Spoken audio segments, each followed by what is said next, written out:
హర్యానాలో ఈ మత మార్పిడుల నిరోధక చట్టం ఉంది. ఇప్పుడు అది మరింత కఠినతరంగా అమలు చేసేలాగా ఒక సవరణ చేశారు. ఏంటంటే మతం మారి, అంటే ఇప్పుడు మతం మారి పెళ్లి చేసుకోవడం తప్పు కాదు, దానికి ముందుగా సంతకం పెట్టి చేసుకోవాలి. కానీ కొంతమంది ఏం చేస్తున్నారంటే ముందు తాము ఏ మతంలో ఉన్నామో చెప్పకుండా అబద్ధం చెప్పి, అంటే ముస్లిమో క్రిస్టియన్నో హిందూ అని చెప్పి హిందూ అమ్మాయిని పెళ్లి చేసుకున్నాక తమ ఒరిజినల్ మతం చెప్పి వీళ్ళని ఆ పద్ధతిలో ఫాలో అవ్వమంటున్నారు. అది ఇప్పటిదాకా ఇక దానికి పెళ్ళి అయిపోయింది కాబట్టి కోర్టులు కూడా జోక్యం చేసుకోలేని పరిస్థితి అయిపోతుంది, చట్టం లేదు కాబట్టి. ఇప్పుడు అదే చట్టం అమలు, మామూలుగా కోర్టులకు ఉన్నటువంటి చట్టం ప్రకారం అయితే ఏంటి, ఐపీసీ ప్రకారం అయితే విడాకులకు మాత్రమే పనికొస్తుంది, లేదా చీటింగ్ అవుతుంది. చీటింగ్కి సంబంధించి అది మళ్ళీ వివాహాలకు సంబంధించినటువంటి కోర్టులోనే చూసుకోమని చెప్తారు.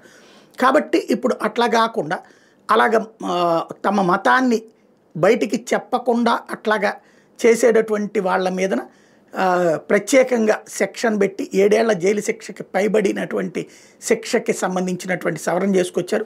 తద్వారా దాన్ని ప్రత్యేకంగా పరిగణించమని చెప్పారు.